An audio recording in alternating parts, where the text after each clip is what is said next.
We can start by ruling out survivors who could definitely not defeat the killers. Dwight is first up, and he's getting ruled out due to lacking experience in the correct areas. Dwight was an office worker, a pizza delivery boy, and a gas station worker, and so doesn't exactly have any transferable fighting skills or strategy from these experiences. What Dwight is said to have is great survival skills. In his lore, he's mentioned as an unlikely leader, adept at survival. Survival and leadership skill don't necessarily mean he's killer material though, and each time a licensed character gets released, it seems less likely that Dwight would take that role as leader. It made sense at the beginning when it was just him and a few others, but now we have a lot of characters in the game.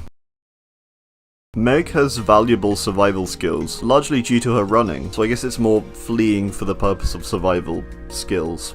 In the lore, she does prove to be stealthy as she sneaks up to a police station and slashes a car's tires. We know she is also very fast and she's competing in her state's championships. Aside the slightly violent side she reveals when talking about her rival, she doesn't seem like she is capable of taking down the killers, and is more suited to her role as a survivor.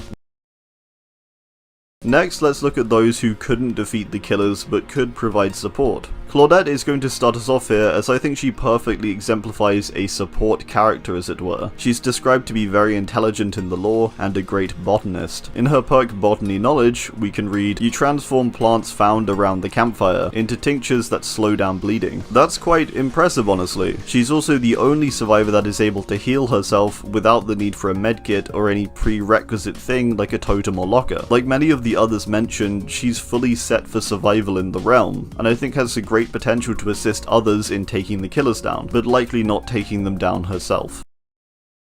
Jake and Nia, I believe, would both be valuable as scouts or information gatherers of sorts. Jake being somewhat of a survivalist and saboteur, I don't think they'd be capable of directly fighting back, but I think they do certainly have the tools and skills to mess with the killer's equipment and gather information on them and such. Aside this aspect, the both of them are largely just good survivors, and I don't think quite killer material.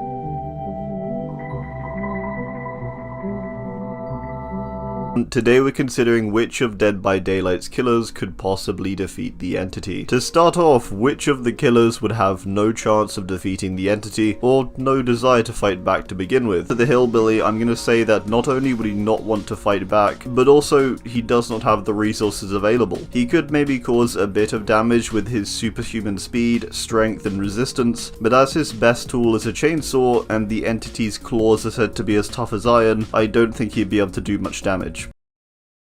Now let's look at the killers who would likely fight back, but wouldn't really get anywhere. Starting off with the Trapper, who's the character most known for fighting back against the entity, even shown in the Dead by Daylight mobile cutscenes. Evidently though, Trapper has not succeeded almost at all. In fact, it appears to have gotten him further corrupted, injured, and tortured. He's covered in injuries, with hooks piercing his flesh, and a constant pain remaining in his body. Maybe Trapper could formulate some kind of elaborate trap or create blighted bear traps to trap the entity's claws, but aside that, I don't think he really stands a chance. Even with his really high pain tolerance, I don't think there's much he can do against the entity. The Huntress is a character who is almost definitely supernatural to some degree, in terms of speed and strength. It's theorized she may even be a werewolf of some kind. Despite this, she doesn't have the right weaponry, she isn't fully aware of her situation due to her childlike mind either, and generally wouldn't be able to comprehend the greater evil of the entity, but may fight back just with little outcome. But again, maybe if you blight her up, there's some damage she can do. The Wraith is a character who hates violence and wrongdoing before becoming the Wraith, would likely want to help take down a creature like the entity if he were to be brought around. Again, with inclusion of Blighted Serum, maybe their weapons could be amped up, and these in combination with their possible immortality as a ghostly spirit and Wraith could make it possible for them to fight back and do some damage. Without any blight or anything like that though, I don't think they have too much of a chance, aside likely being immortal, but that could just lead to them repeatedly getting battered back, but always coming back.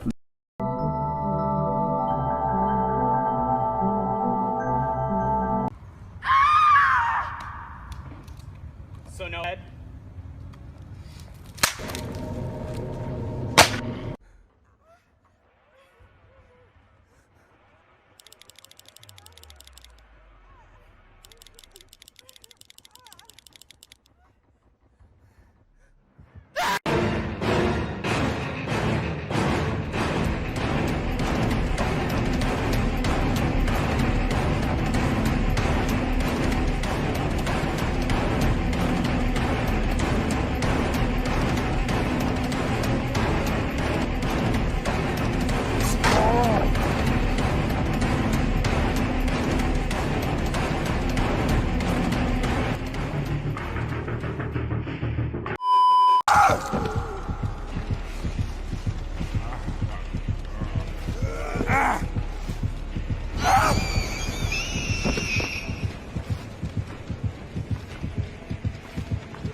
Давай.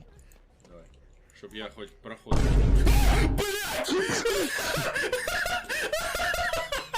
Ну, реально, А можно снять ПЖ?